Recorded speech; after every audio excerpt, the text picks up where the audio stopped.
वे की सीख देने मैं श्री कृष्ण प्रवेश कर रहा हूँ। वृंदावन में निधि वन एक ऐसा वन है जहाँ कभी कान्हा गोपियों के साथ रासलीला करते थे।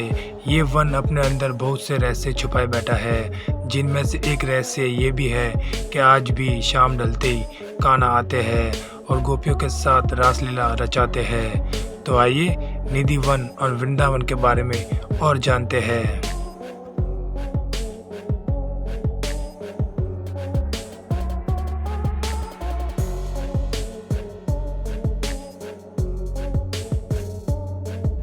यूँ तो भारत में कई ऐसी जगह है जो अपने अंदर कई रहस्यों को समेटे हुए है। उन्हीं जगहों में एक जगह वृंदावन में है जो है निधि वन। निधि वन की ये मान्यता है कि आज भी रात को यहाँ श्री कृष्ण गोपियों के संग रास नचाते हैं, इसलिए शाम की आरती के बाद इस निधि वन में आपको कोई नजर नहीं आएगा। यहाँ तक कि यहाँ दिन भर घूमने वाले पशु पक्षी भी शाम के बाद इस जगह को छोड़कर चले जाते हैं। अगर कोई भूलकर इस वन में कोई छुपकर कान्हा को देखने की कोशिश करता है, वह अपना मानसिक संतुलन खो बैठता है। जो इस वन के आसपास रहता है वह भी शाम के बाद अपने घर की खिड़कियां बंद कर लेते हैं। निधि वन मंदिर के अंदर रंग महल की ये मान्यता है कि रोज रात यहाँ साक्षात श्री कृष्ण और राधा रानी आते हैं। उनके लिए उस रंग महल को पूरा सजा दिया जाता है और जब दूसरे दिन सुबह उस रंग महल को खोलकर देखा जाता है तो वह बिल्कुल अस्त व्यस्त मिलता है। वैसे तो शाम के बाद ये मंदिर बंद हो जाता है, पर कहा जाता है कि अगर यहाँ कोई छुपकर रासलीला देखता है तो वह अगले दिन पागल हो जाता है। इस मंदिर परिसर में उगने वाले पेड़ भी अजीब तरह से बढ़ते हैं। सारे पेड़ की शाखाएं ऊपर की ओर बढ़ती है, पर यहाँ पेड़ों की शाखाएं नीचे की ओर बढ़ती है। सबसे दिलचस्प है यहाँ पर लगे हुए तुलसी के पेड़। यहाँ हर तुलसी का पेड़ जोड़े में है। रात के समय जब कृष्ण राधा रास रचाते हैं तब यही तुलसी के पेड़ गोपियाँ बन जाते हैं और सुबह फिर से उसी अवस्था में आ जाते हैं। इन तुलसी के पेड़ों की ये भी मान्यता है कि इनका एक पत्ता भी कोई यहाँ से नहीं ले जा सकता।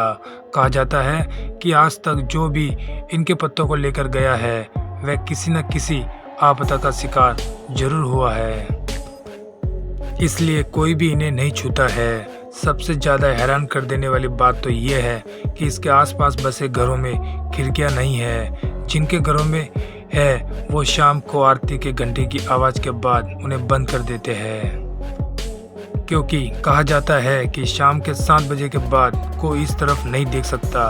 अगर कोई देखता है तो वह या तो अंधा हो जाता है या उस पर कोई बड़ी मुसीबत आ जाती है। निधि वन में ही बंसी चोर राधा रानी का मंदिर भी स्थापित है। कहानी के अनुसार श्री कृष्ण हमेशा अपने बंसी को बजाने में खोए रहते थे, इसलिए राधा रानी ने उनकी बंसी चुरा ली थी। इस मंदिर में राधा रानी की मूर्ति के साथ कृष्ण की सबसे प्रिय गोपी ललिता की भी मूर्ति स्थापित है। यहाँ एक कुंड भी है जिसे विशाखा कुंड के नाम से जाना जाता है। कहा जाता है कि जब कृष्ण गोपियों के साथ रास रचा रहे थे तब उनकी एक सखी विशाखा को प्यास लगी।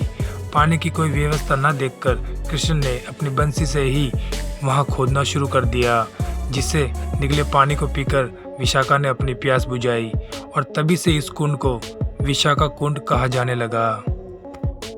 अपनी इन्हीं सारी रहस्यमय बातों के साथ निधि वन वृंदावन के सबसे प्रमुख आकर्षण केंद्र में से एक है। इसके आसपास भी कई आकर्षण केंद्र हैं, जैसे बाके बिहारी मंदिर, पागल बाबा मंदिर, हरिदास महाराज की समाधि।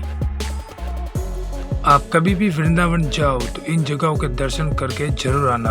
आपको वहां जाकर ऐसा लगेगा कि आप स्वर्ग में आ गए हो। वहां की हर चीज बाके बिहारी के रंग में रंगी हुई नजर आएगी। तो आपको निधि वन के बारे में जानकर कैसा लगा हमें कमेंट करके जरूर बताएं और इस कान्हा की इस वीडियो पर एक लाइक जरूर कीजिएगा। तो दोस्तों आज के लिए बस इतना ही। अगर आपके मन में भी कोई कहानी हो और उस पर वीडियो देखना चाहते हो तो हमें इंस्टाग्राम पर बताएं। लिंक आपको नीचे डिस्क्रिप्शन बॉक्स में मिल जाएगा। हम उस पर वीडियो जरूर बनाएंगे। तो अब हम चलते हैं। हम फिर मिलेंगे किसी नई कहानी के साथ। धन्यवाद।